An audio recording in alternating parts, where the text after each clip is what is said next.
To all. இன்னைக்கு என்ன சப்ஜெக்ட்ல நம்ம ஆக்டிவிட்டி பண்ண போறோம்? தமிழ். அதெல்லாம் என்ன லெசனு?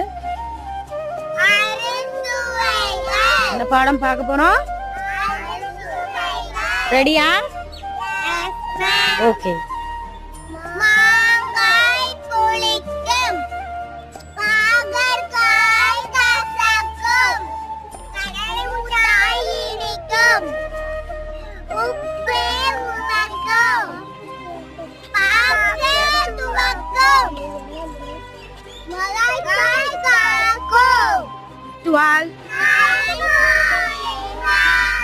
இன்னைக்கு என்ன சப்ஜெக்ட்ல நம்ம ஆக்டிவிட்டி பண்ண போறோம்? தமிழ்.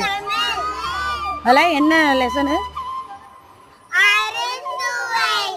இந்த பாடம் பார்க்க போறோம். ரெடியா? ஓகே.